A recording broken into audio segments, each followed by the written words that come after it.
Assignment 1, Evolution 3040, Section 1, Trevor Guidroz, Part 1, Summary of the Introduction of Origin of Species. Darwin begins his introduction by calling back to his time aboard the HMS Beagle. He talks about how he came to the realization that the animals and geological relations could provide key information about the origin of species. He also takes time to let the readers know that he was rushed into publishing his abstract because of competition with Alfred Wallace, who independently came to many of the same conclusions as Darwin. He was also close to publishing his findings, which would have left Darwin uncredited. As a result, Darwin informs readers that his findings are incomplete and heavily stresses that he could be wrong about many of his theories. Darwin is also careful not to provide his own opinion. He instead explains that naturalists considering his work may be inclined to believe that all species were descendants of one another, rather than being independently created. This is a safety net he uses in order to protect himself, because previous naturalists faced a lot of backlash for publishing work that questioned creationism. He then gives brief explanations on the topics that he will discuss in later chapters and how they apply to one another. Part 2, Summary of Chapter 4 of Origins of Species. The preservation of favorable variation and the rejection of injurious variations I call natural selection. Darwin, 1859. In this chapter, Darwin discusses how the principle of selection applies in nature. His first main point is sexual selection, which he refers to as not a struggle for existence, but rather a struggle between the males for the ability to produce offspring with the females. In most cases, the males that are best fitted for their places in nature will produce the most offspring. This leaves the less fitted males unable to reproduce and pass on their less selected traits.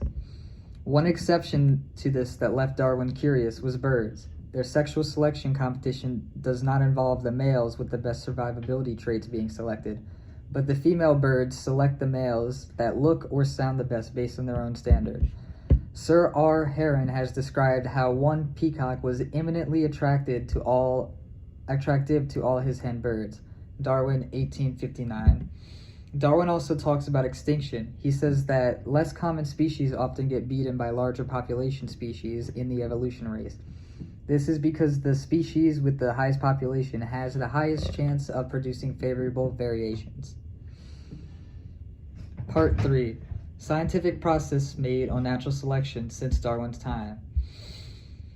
Although most of Darwin's evolutionary advancements are still widely believed in today, many advancements have been made since this time. As expected by Darwin, not all of his ideas were correct. One of the most important incorrect ideas published by Darwin was his belief in blending inheritance. In blending inheritance, it is believed that an offspring will be a complete blend of each parent's characteristic. An example would be a pink flower being the offspring of a red and white flower. Although blending inheritance was widely accepted by naturalists who agreed with Darwin, Gregor Mendel rediscovered particulate inheritance. Mendel was the scientist that put together the last missing piece in Darwin's theory of evolution. Unlike blending inheritance, particulate inheritance does not involve equally combining the parent's characteristics. Rather, it involves the offspring receiving an equal number of particles or genes from each parent. In Mendel's way, traits from both the mother and the father can be independently expressed in the offspring without blending. Mendel also discovered gametes and alleles, which eventually contributed to the making of Mendel's laws of inheritance. These three laws were groundbreaking discoveries that completely paved the way for numerous discoveries afterwards. Mendel also developed Punnett squares, which allow us to easily calculate the probability of each gene shown in any given cross. One of the most important outcomes of the Punnett square is being able to find blood types easily. The combination of both Darwin and Mendel's work is what we call modern synthesis. After Mendel, the next most significant evolution progress came from Ernest Haeckel. Haeckel was an advocate for Darwinian natural selection. In 1866, he released his theory of biogenetic law, more commonly known as autogeny recapitulates phylogeny.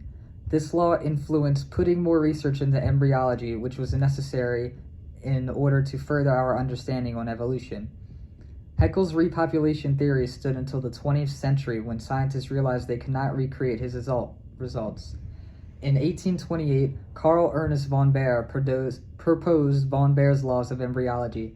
These laws were important as Darwin knew that embryology provided some of the strongest evidence for his belief of descent with modification. Although Darwin's ideas of natural selection were not completely correct, we still follow most of his ideology today, and it did not take long for other scientists to put together the missing pieces of Darwin's work in order to create a complete picture of evolution. Altogether, these scientists paved the way for evolution and contributed to our current belief of modern synthesis. Part 4. Summary of concluding chapter 14, An Origin of Species. Darwin uses the first part of the final chapter to summarize his main points in Origin of Species. After restating his arguments, he questions why many naturalists and geologists choose to reject his views. He cannot grasp how they can leave open-ended conclusions involving the ideas of different species being independently created. They admit variation as a vera causa in one case. They arbitrarily reject it in another.